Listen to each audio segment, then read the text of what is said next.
Hello வணக்கம். Welcome to நெல்லை சமையல். அனைவருக்கும் இனிய தீபாவளி நல்வாழ்த்துக்கள். இன்றைக்கி நம்ம சேனலில் பார்க்க போகிற ரெசிபி நெய் மைசூர் பாக். சாஃப்டாக இருக்கும். அது அவ்வளோ கீனாலேயே நம்ம பண்ணுறோம், எண்ணெயெல்லாம் விடலை. ரொம்ப நல்லாயிருக்கும். இந்த தீபாவளிக்கு நீங்கள் செஞ்சு பாருங்கள். எப்படி இருக்குங்கிறது எனக்கு லைக் பண்ணுங்கள், ஷேர் பண்ணுங்கள், சப்ஸ்கிரைப் பண்ணுங்கள். வாங்க எப்படி இருக்குங்கிறது செஞ்சு பாருங்கள். இப்போ நம்ம மைசூர் பாகுக்கு தேவையான பொருட்கள் என்னென்னங்கிறத பார்த்துருவோம். இது நான் 1/4 கிலோ கடலை மாவு எடுத்து வச்சுருக்கேன். 1/4 கிலோ கடலை மாவு நீங்கள் கடையில் வாங்கின கடலை மாவுனா நல்லா சளிச்சுக்கோங்க. அதில் கட்டி இருந்தாலும் இருக்கும், பூச்சி எதுவும் இருந்தாலும் சரி, நீங்கள் நல்லா சளிச்சு எடுத்து வச்சுக்கோங்க. நானும் சளிச்சு எடுத்து வச்சுருக்கேன். 1/4 கிலோ கடலை மாவு, அதுக்கு 1/2 கிலோ சீனி, 3/4 கிலோ நெய். நான் நெய்யை அந்த பாருங்கள் சூடு பண்ணி வச்சுருக்கிறேன். அடுப்பில் நல்லா சூடு பண்ணி வச்சுருக்கேன். கட்டியாக இருக்கும்ல நம்ம பாட்டிலில் இருந்து, அதனால் நான் இலக்கி வச்சுருக்கேன் சூடு பண்ணி. இப்போ இந்த ட்ரேயில் இதில் நம்ம நெய் தடவி வச்சுருக்குறோம். ஏன்னா நம்ம பண்ணின உடனே இதில் நம்ம கொட்டுறதுக்கு கரெக்டாக இருக்கும். இல்லைன்னா நம்ம அவசரமாக தடவிட்டு இருக்கணும் அந்த நேரத்தில். அதனால் நான் முதல்ல இதில் தடவி வச்சுட்டேன். நீங்களும் உங்கள் வீட்டில் உள்ள தட்டுலேயோ இல்லைன்னா தாம்பாளத்துலேயோ இல்லைன்னா ட்ரேலையோ நீங்களும் தடவி வச்சுக்கோங்க. வாங்க அப்படிங்கிறத பார்ப்போம். இப்போ நம்ம ஸ்டவ்வை ஆன் பண்ணி அந்த சட்டி வச்சுருக்கோம். இதில் நம்ம கடலை மாவை லைட்டாக வறுத்துக்கணும், வாசம் வர நிந்தியமாக. ரொம்ப முருக வறுக்க வேண்டாம், ஒரு கலர் மாறிடும். அதனால் நீங்கள் லேசாக வறுத்தா போதும். வாசம் வர நிந்தியமாக வறுத்துக்கோங்க. ஸ்டவ்வை கொஞ்சம் குறைச்சி வச்சுட்டேன்.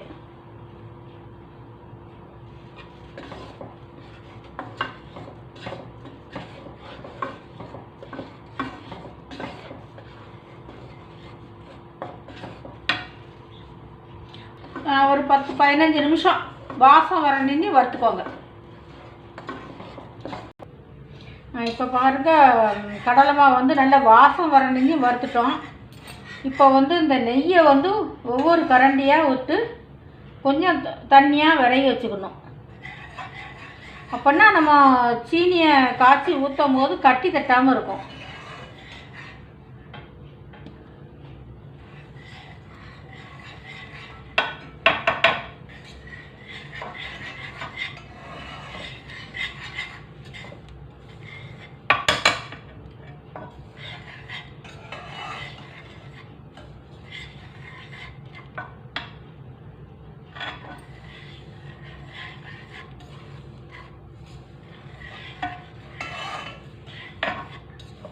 தண்ணியாக வரணும், கொஞ்சம் நல்லா கிண்டிக்கோங்க.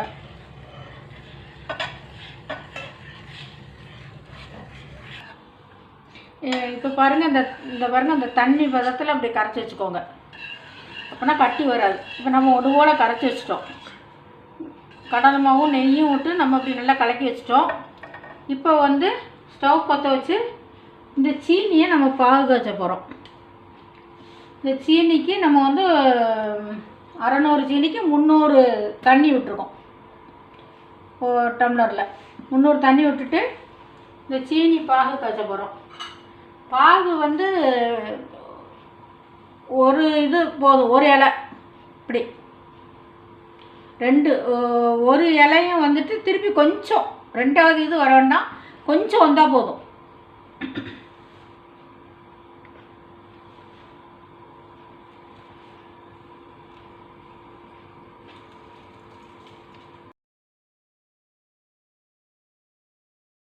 இப்போ பாருங்கள், சீனி பாகு காய்ச்சியாச்சு.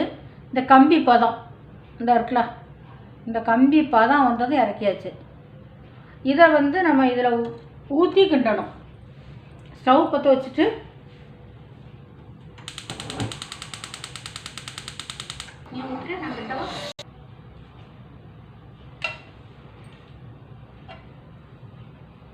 இதில் ஊற்றி அப்படியே கிண்ட வேண்டியதுங்க.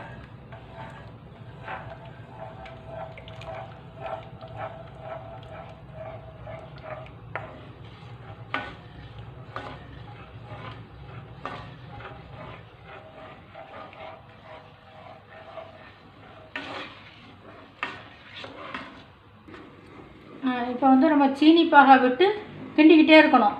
கிண்டிக்கிட்டே இருந்தோன்னா கொஞ்சம் இறுகும். இறுகிறதுக்கப்புறம் கொஞ்சம் கொஞ்சமாக நம்ம அந்த இன்னொரு அடுப்பில் வந்து நெய் காஞ்சிக்கிட்டு இருக்கட்டும், கொஞ்சம் சூடாக இருக்கட்டும். அதை நம்ம ஒவ்வொரு கரண்டியாக எடுத்து எடுத்து ஊற்றணும். கொஞ்சம் இறுகுனதுக்கப்புறமே எடுத்து ஊற்றினா போதும். பாருங்கள், நல்லா பொங்கி வருது. இதில் வந்து நம்ம கொஞ்சம் கொஞ்சமாக நெய் ஊற்றிக்கலாம். அடுப்பில் காஞ்சிக்கிட்டு இருக்கு. ஒவ்வொரு கரண்டியாக கொஞ்சம் கொஞ்சமாக நெய் விடுங்க.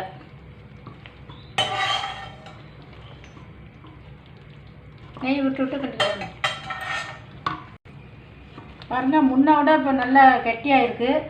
இன்னும் கொஞ்சம் நெய் விடுங்க. இறுக்கம் கொடுக்க கொடுக்க இறுகலாக ஆக ஆக கொஞ்சம் கொஞ்சம் நெய் விட்டால் போதும்.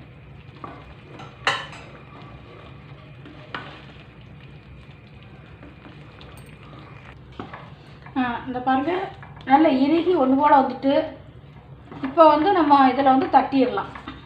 ட்ரேயில் நல்லா ஒன்று போல் இறுகி வந்துட்டு பாருங்கள், ஒட்டாமல். இப்போ நம்ம இதில் தட்டிடலாம்.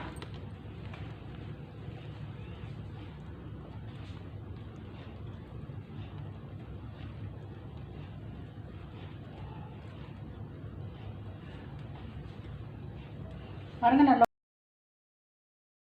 இந்த பக்கம் தான் கரெக்டு.